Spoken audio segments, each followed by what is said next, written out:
الله أكبر.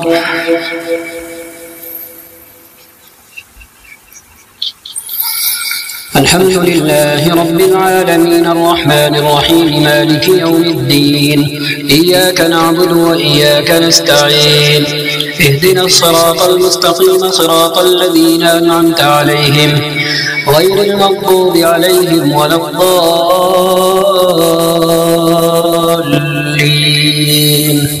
آمين. لتجدن أشد الناس عداوة للذين آمنوا اليهود والذين أشركوا، ولتجدن أقربهم مودة للذين آمنوا الذين قالوا إنا نصارى، ذلك بأن منهم قسيسين ورهبانا وأنهم لا يستكبرون. وإذا سمعوا ما أنزل إلى الرسول ترى أعينهم تفيض من الدمع مما عرفوا من الحق، يقولون ربنا آمنا فاكتبنا مع الشاهدين. وما لنا لا نؤمن بالله وما جاءنا من الحق ونطمع أن يدخلنا ربنا مع القوم الصالحين، فأثابهم الله بما قالوا جنات تجري من تحتها الأنهار خالدين فيها، وذلك جزاء المحسنين. والذين كفروا وكذبوا بآياتنا أولئك أصحاب الجحيم. يا أيها الذين آمنوا لا تحرموا طيبات ما أحل الله لكم ولا تعتدوا إن الله لا يحب المعتدين. وكلوا مما رزقكم الله حلالا طيبا واتقوا الله الذي أنتم به مؤمنون. لا يؤاخذكم الله باللغو في أيمانكم ولكن يؤاخذكم بما عقدتم الأيمان، فكفارته إطعام 10 مساكين من أوسط ما تطعمون أهليكم أو كسوتهم أو تحرير رقبة، فمن لم يجد فصيام 3 أيام، ذلك كفارة أيمانكم إذا حلفتم واحفظوا أيمانكم، كذلك يبين الله لكم آياته لعلكم تشكرون. يا أيها الذين آمنوا إنما الخمر والميسر والأنصاب والأزلام رجس من عمل الشيطان فاجتنبوه لعلكم تفلحون. إنما يريد الشيطان أن يوقع بينكم العداوة والبغضاء في الخمر والميسر ويصدكم عن ذكر الله وعن الصلاة، فهل أنتم منتهون؟ وأطيعوا الله وأطيعوا الرسول واحذروا، فإن توليتم فاعلموا أنما على رسولنا البلاغ المبين. ليس على الذين آمنوا وعملوا الصالحات جناح فيما طعموا إذا ما اتقوا وآمنوا وعملوا الصالحات ثم اتقوا وأحسنوا، والله يحب المحسنين. يا أيها الذين آمنوا ليبلونكم الله بشيء من الصيد تناله أيديكم ورماحكم ليعلم الله من يخافه بالغيب، فمن اعتدى بعد ذلك فله عذاب أليم. يا أيها الذين آمنوا لا تقتلوا الصيد وأنتم حرم، ومن قتله منكم متعمدا فجزاء مثل ما قتل من النعم يحكم به ذوى عدل منكم هديا بالغ الكعبة أو كفارة طعام مساكين أو عدل ذلك صياما ليذوق وبال أمره، عفى الله عما سلف، ومن عاد فينتقم الله منه والله عزيز ذو انتقام. أحل لكم صيد البحر وطعامه متاعا لكم وللسيارة، وحرم عليكم صيد البر ما دمتم حرما، واتقوا الله الذي إليه تحشرون جعل الله الكعبة البيت الحرام قياما للناس والشهر الحرام والهدي والقلائد ذلك لتعلموا أن الله يعلم ما في السماوات وما في الأرض وأن الله بكل شيء عليم اعلموا أن الله شديد العقاب وأن الله غفور رحيم ما على الرسول إلا البلاغ والله يعلم ما تبدون وما تكتمون قل لا يستوي الخبيث والطيب ولو أعجبك كثرة الخبيث فاتقوا الله يا أولي الألباب لعلكم تفلحون يا أيها الذين آمنوا لا تسألوا عن أشياء إن تبد لكم تسؤكم وإن تسألوا عنها حين ينزل القرآن تبد لكم عفى الله عنها والله غفور حليم قد سألها قوم من قبلكم ثم أصبحوا بها كافرين ما جعل الله من بحيرة ولا سائبة ولا وصيلة ولا حام ولكن الذين كفروا يفترون على الله الكذب وأكثرهم لا يعقلون وإذا قيل لهم تعالوا إلى ما أنزل الله وإلى الرسول قالوا حسبنا ما وجدنا عليه آباءنا أولو كان آباؤهم لا يعلمون شيئا ولا يهتدون يا أيها الذين آمنوا عليكم أنفسكم لا يضركم من ضل إذا اهتديتم إلى الله مرجعكم جميعا فينبئكم بما كنتم تعملون يا أيها الذين آمنوا شهادة بينكم إذا حضر أحدكم الموت حين الوصية اثنان ذوى عدل منكم أو آخران من غيركم إن أنتم ضربتم في الأرض فأصابتكم مصيبة الموت تحبسونهما من بعد الصلاة فيقسمان بالله إن ارتبتم لا نشتري به ثمنا ولو كان ذا قربى ولا نكتم شهادة الله إنا إذا لمن الآثمين فإن عثر على أنهما استحقا إثما فآخران يقومان مقامهما من الذين استحق عليهم الأوليان فيقسمان بالله لشهادتنا أحق من شهادتهما وما اعتدينا إنا إذا لمن الظالمين ذلك أدنى أن يأتوا بالشهادة على وجهها أو يخافوا أن ترد أيمان بعد أيمانهم واتقوا الله واسمعوا والله لا يهدي القوم الفاسقين يوم يجمع الله الرسل فيقول ماذا أجبتم قالوا لا علم لنا إنك أنت علام الغيوب إذ قال الله يا عيسى ابن مريم اذكر نعمتي عليك وعلى والدتك إذ أيدتك بروح القدس تكلم الناس في المهد وكهلا وإذ علمتك الكتاب والحكمة والتوراة والإنجيل وإذ تخلق من الطين كهيئة الطير بإذني فتنفخ فيها فتكون طيرا بإذني وتبرئ الأكمه والأبرص بإذني وإذ تخرج الموتى بإذني وإذ كففت بني إسرائيل عنك إذ جئتهم بالبينات فقال الذين كفروا منهم إن هذا إلا سحر مبين وإذ أوحيت إلى الحواريين أن آمنوا بي وبرسولي قالوا آمنا واشهد بأننا مسلمون إذ قال الحواريون يا عيسى ابن مريم هل يستطيع ربك أن ينزل علينا مائدة من السماء قال اتقوا الله إن كنتم مؤمنين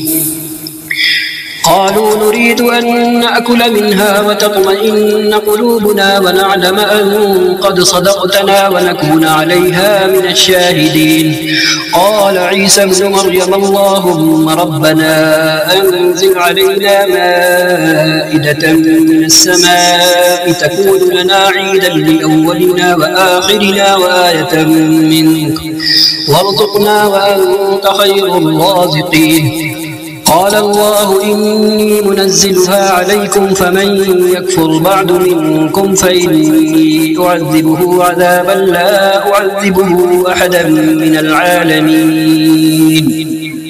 وإذ قال الله يا عيسى ابن مريم أأنت قلت للناس اتخذوني وأمي إلهين من دون الله قال سبحانك ما يكون لي أن أقول ما ليس لي بحق إن كنت قلته فقد علمته تعلم ما في نفسي ولا أعلم ما في نفسك إنك أنت علام الغيوب. ما قلت لهم إلا ما أمرتني به أن اعبدوا الله ربي وربكم وكنت عليهم شهيدا ما دمت فيهم فلما توفيتني كنت أنت الرقيب عليهم وأنت على كل شيء شهيد. إن تعذبهم فإنهم عبادك وإن تغفر لهم فإنك أنت العزيز الحكيم. قال الله هذا يوم ينفع الصادقين صدقهم لهم جنات تجري من تحتها الأنهار خالدين فيها أبدا رضي الله عنهم ورضوا عنه ذلك الفوز العظيم. لله ملك السماوات والأرض وما فيهن وهو على كل شيء قدير. الحمد لله الذي خلق السماوات والأرض وجعل الظلمات والنور ثم الذين كفروا بربهم يعدلون. هو الذي خلقكم من طين ثم قضى أجله وأجل مسمى عنده ثم أنتم تمترون. وهو الله في السماوات وفي الأرض يعلم سركم وجهركم ويعلم ما تكسبون وما تأتيهم من آية من آيات ربهم إلا كانوا عنها معرضين. فقد كذبوا بالحق لما جاءهم فسوف يأتيهم أنباء ما كانوا به يستهزئون. ألم يروا كم أهلكنا من قبلهم من قرن مكناهم في الأرض ما لم نمكن لكم وأرسلنا السماء عليهم مدرارا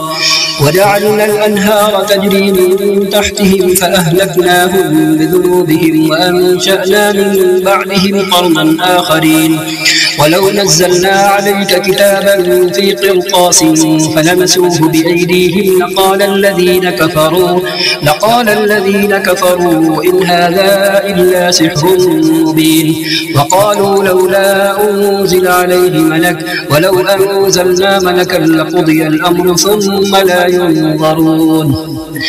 ولو جعلناه ملكا لجعلناه رجلا وللبسنا عليهم ما يلبسون. ولقد استهزئ برسل من قبلك فحاق بالذين سخروا منهم ما كانوا به يستهزئون. قل سيروا في الأرض ثم انظروا كيف كان عاقبة المكذبين. قل لمن ما في السماوات والأرض قل لله كتب على نفسه الرحمة ليجمعنكم إلى يوم القيامة لا ريب فيه الذين خسروا أنفسهم فهم لا يؤمنون. وله ما سكن في الليل والنهار وهو السميع العليم. قل أغير الله أتخذ وليا فاطر السماوات والأرض وهو يطعم ولا يطعم. قل إني أمرت أن أكون أول من أسلم ولا تكونن من المشركين. قل إني أخاف إن عصيت ربي عذاب يوم عظيم. من يصرف عنه يومئذ فقد رحمه وذلك الفوز المبين. وإن يمسسك الله بضر فلا كاشف له إلا هو، وإن يمسسك بخير فهو على كل شيء قدير، وهو القاهر فوق عباده، وهو الحكيم الخبير. قل أي شيء أكبر شهادة؟ قل الله شهيد بيني وبينكم، وأوحي إلي هذا القرآن لأنذركم به ومن بلغ.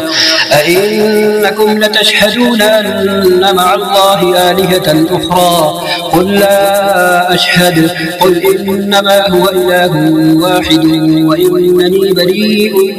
مما تشركون. الذين آتيناهم الكتاب يعرفونه كما يعرفون أبناءهم، الذين خسروا أنفسهم فهم لا يؤمنون. ومن أظلم ممن افترى على الله كذبا أو كذب بآياته، إنه لا يفلح الظالمون.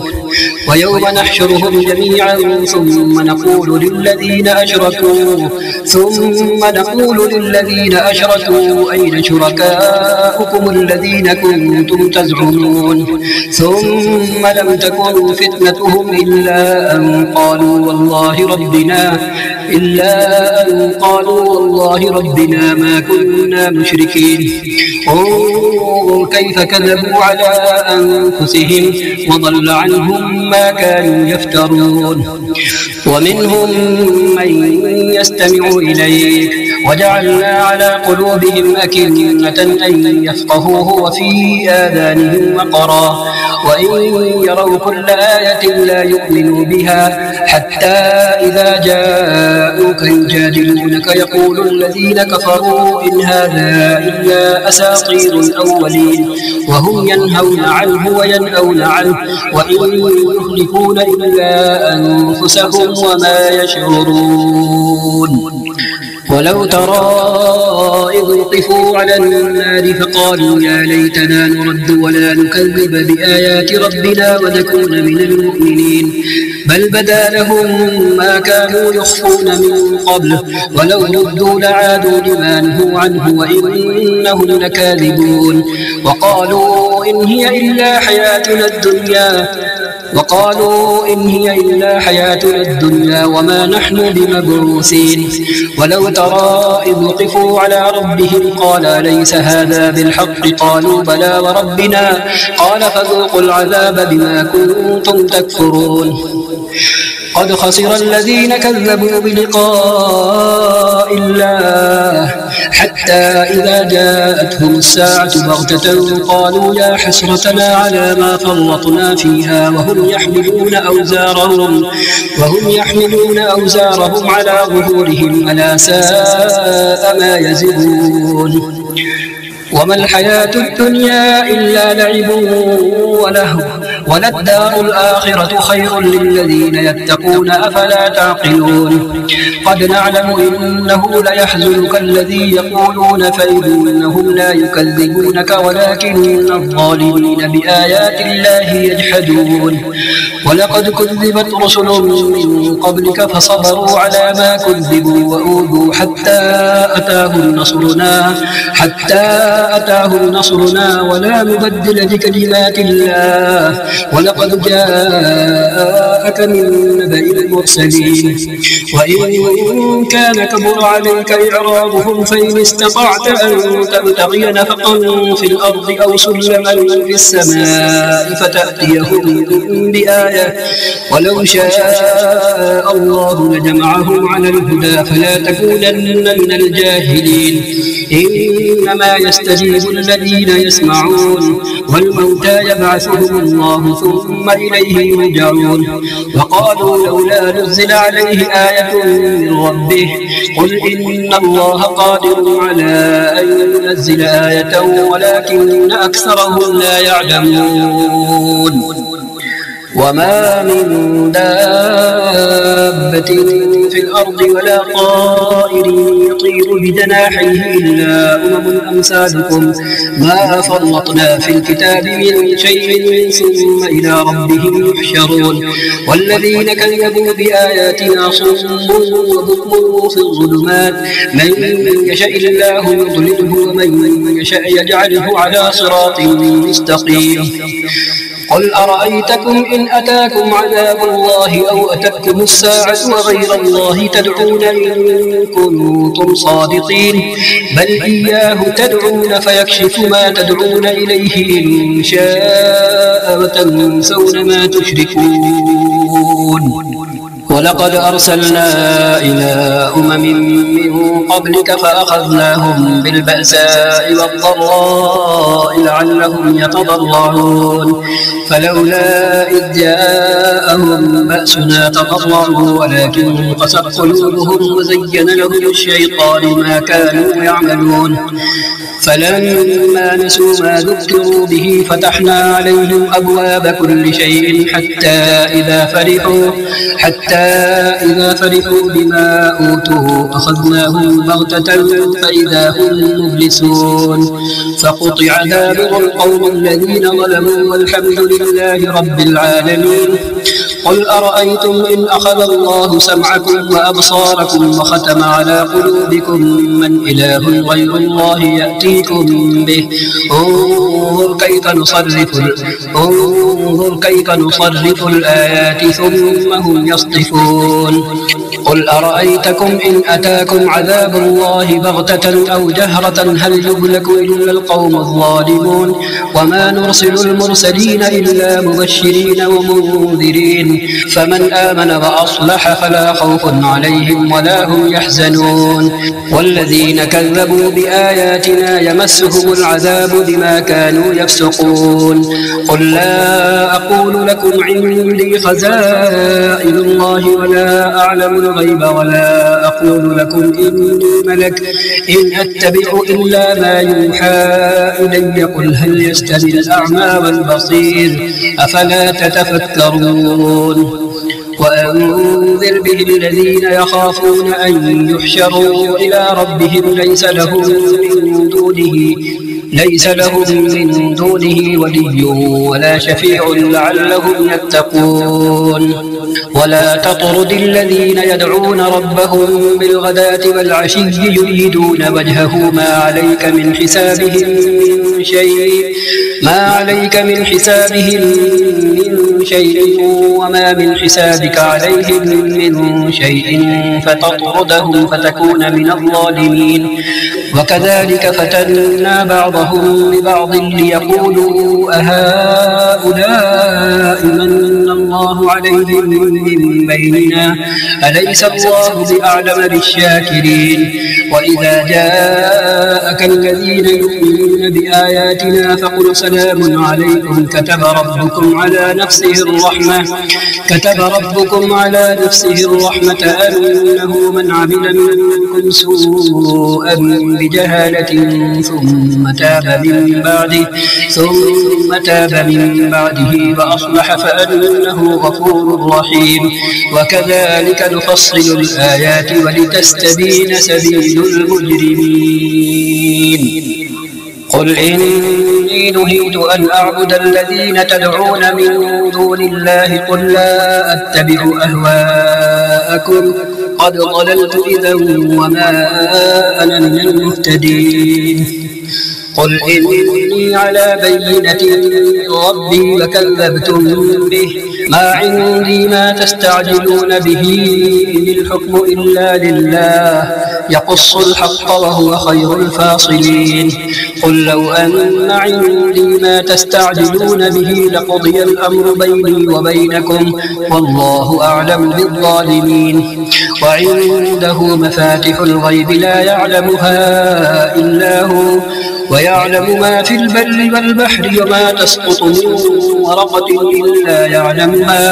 إلا يعلمها ولا حبة في ظلمات الأرض ولا رطب ولا يابس إلا في كتاب مبين وهو الذي يتوفاكم بالليل ويعلم ما جرحتم بالنهار ثم يبعثكم فيه ليقضى أجل مسمى ثم إليه مرجعكم ثم ينبئكم بما كنتم تعملون. وهو القاهر فوق عباده ويرسل عليكم حفظه حتى إذا جاء أحدكم الموت توفته رسلنا وهم لا يفرطون ثم ردوا إلى الله مولاهم الحق ألا له الحكم وهو أسرع الحاسبين. قل من ينجيكم من ظلمات البر والبحر تدعونه تضرعا وخفية لئن أنجانا من هذه لنكونن من الشاكرين. قل الله ينجيكم منها ومن كل كرب ثم أنتم تشركون. قل هو القادر على أن يبعث عليكم عذابا من فوقكم أو من تحت أرجلكم أو يلبسكم شيعا ويذيق بعضكم بأس بعض. انظر كيف نصرف الآيات لعلهم يفقهون. وكذب به قومك وهو الحق قل لست عليكم بوكيل لكل نبأ مستقر وسوف تعلمون. وإذا رأيت الذين يخوضون في آياتنا فأعرض عنهم حتى يخوضوا في حديث غيره وإما ينسينك الشيطان فلا تقعد بعد الذكرى مع القوم الظالمين. وما على الذين يتقون من حسابهم من شيء ولكن ذكرى لعلهم يتقون. وذر الذين اتخذوا دينهم لعبا ولهوا وغرتهم الحياة الدنيا وذكر به أن تبسل نفس بما كسبت ليس لها من دون الله ولي ولا شفيع وإن تعدل كل عدل لا يؤخذ منها. أولئك الذين أبسلوا بما كسبوا لهم شراب من حميم وعذاب أليم بما كانوا يكفرون. قل أندعو من دون الله ما لا ينفعنا ولا يضرنا ونرد على أعقابنا بعد إذ هدانا الله كالذي استهوته الشياطين في الأرض حيران له أصحاب يدعونه إلى الهدى ائتنا قل إن هدى الله هو الهدى وأمرنا لنسلم لرب العالمين وأن أقيموا الصلاة واتقوه وهو الذي إليه تحشرون. وهو الذي خلق السماوات والأرض بالحق ويوم يقول كن فيكون قوله الحق وله الملك يوم ينفخ في الصور عالم الغيب والشهادة وهو الحكيم الخبير. وإذ قال إبراهيم لأبيه آزر أتتخذ أصناما آلهة إني أراك وقومك في ضلال مبين. وكذلك نري إبراهيم ملكوت السماوات والأرض وليكون من الموقنين فلما جن عليه الليل رأى كوكبا قال هذا ربي فلما أفل قال لا أحب الآفلين. فلما رأى القمر بازغا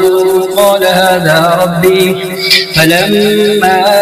أفل قال لئن لم يهدني ربي لأكونن من القوم الضالين. فلما رأى الشمس بازغة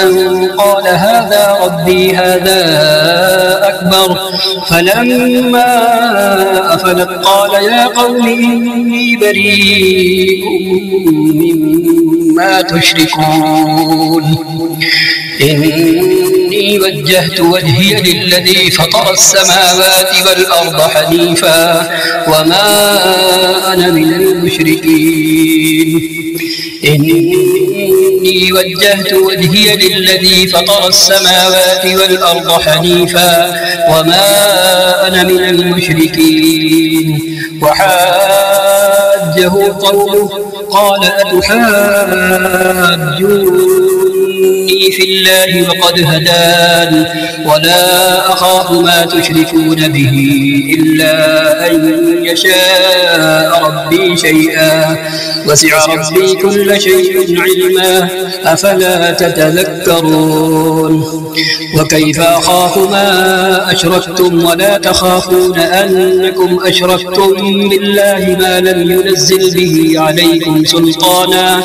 فأي الفريقين أحق بالأمن إن كنتم تعلمون الذين آمنوا ولم يلبسوا إيمانهم بظلم أولئك لهم الأمن وهم مهتدون الذين آمنوا ولم يلبسوا إيمانهم بظلم أولئك لهم الأمن وهم مهتدون وتلك حجتنا آتيناها إبراهيم على قومه نرفع درجات من نشاء إن ربك حكيم عليم ووهبنا له إسحاق ويعقوب كلا هدينا ونوحا هدينا من قبل ومن ذريته داود وسليمان وأيوب ويوسف وموسى وهارون وكذلك نجزي المحسنين وزكريا ويحيى وعيسى وإلياس كل من الصالحين وإسماعيل واليسع ويونس ولوطا وكلا فضلنا على العالمين ومن آبائهم وذرياتهم وإخوانهم واجتبيناهم وهديناهم إلى صراط مستقيم ذلك هدى الله يهدي به من يشاء من عباده ولو أشركوا لحبط عنهم ما كانوا يعملون أولئك الذين آتيناهم الكتاب والحكم والنبوة فإن يكفر بها هؤلاء فقد وكلنا بها قوما ليسوا بها بكافرين أولئك الذين هدى الله فبهداه مقتدر أولئك الذين هدى الله فبهداه مقتدر قل لا أسألكم عليه أجرا إن هو إلا ذكرى للعالمين وما قدروا الله حق قدره إذ قالوا ما أنزل الله على بشر من شيء قل من أنزل الكتاب الذي جاء به موسى نورا وهدى للناس تجعلونه قراطيس تبدونها وتخفون كثيرا وعلمتم ما لم تعلموا أنتم ولا آباؤكم قل الله ثم ذرهم في خوضهم يلعبون وهذا كتاب أنزلناه مبارك مصدق الذي بين يديه ولتنذر أم القرى ومن حولها والذين يؤمنون بالآخرة يؤمنون به وهم على صلاتهم يحافظون ومن أظلم ممن افترى على الله كذبا أو قال أوحي إلي ولم يوحى إليه شيء ومن قال سأنزل مثل ما أنزل الله ولو ترى إذ الظالمون في غمرات الموت والملائكة باسطوا أيديهم أخرجوا أنفسكم اليوم تجزون عذاب الهون بما كنتم تقولون على الله غير الحق وكنتم عن آياته تستكبرون ولقد جئتمونا فرادا كما خلقناكم أول مرة وتركتم ما خولناكم وراء ظهوركم وما نرى معكم شفعاءكم شركاءكم الذين زعمتم أنهم فيكم شركاء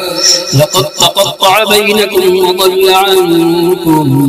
ما كنتم تزعمون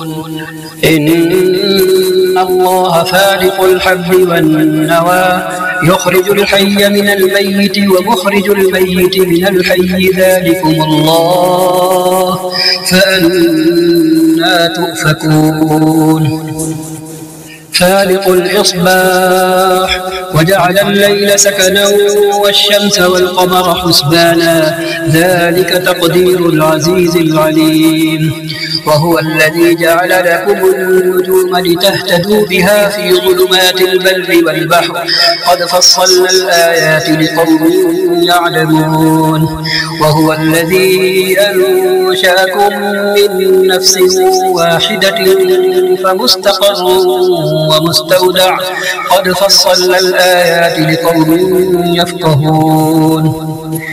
وهو الذي أنزل من السماء ماء فأخرجنا به نبات كل شيء فأخرجنا منه خضرا نخرج منه حبا متراكبا ومن النخل من طلعها قنوان دانية وجنات من أعناب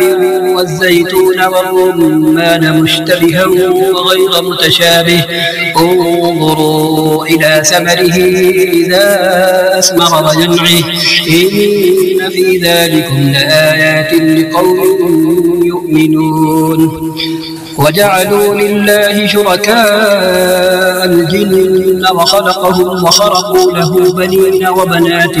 بغير علم سبحانه وتعالى عما يصفون بديع السماوات والأرض أنى يكون له ولد ولم تكن له صاحبة وخلق كل شيء وهو بكل شيء عليم ذلكم الله ربكم لا إله إلا هو خالق كل شيء فاعبدوه وهو على كل شيء وكيل لا تدركه الأبصار وهو يدرك الأبصار وهو اللطيف الخبير قد جاءكم بصائر من ربكم فمن أبصر فلنفسه ومن عمي فعليها وما أنا عليكم بحفيظ وكذلك نصرف الآيات وليقولوا درست ولنبينه لقوم يعلمون اتبع ما أوحي إليك من ربك لا إله إلا هو وأعرض عن المشركين اتبع ما أوحي إليك من ربك لا إله إلا هو وأعرض عن المشركين ولو شاء الله ما أشركوا وما جعلناك عليهم حفيظا وما أنت عليهم بوكيل ولا تسبوا الذين يدعون من دون الله فيسبوا الله عدوا بغير علم كذلك زينا لكل أمة عملهم ثم إلى ربهم مرجعهم فينبئهم بما كانوا يعملون وأقسموا بالله جهد أيمانهم لئن جاءتهم آية ليؤمنن بها قل إنما الآيات عند الله وما يشعركم أنها إذا جاءت لا يؤمنون ونقلب أفئدتهم وأبصارهم كما لم يؤمنوا به أول مرة ونذرهم في طغيانهم يعمهون صدق الله العظيم وصدق رسوله النبي الكريم ونحن على ذلك من الشاهدين وصلى الله وسلم على سيدنا ونعمة خاتم النبيين والمرسلين وعلى آله وصحبه ومن تبعهم بإحسان إلى يوم الدين.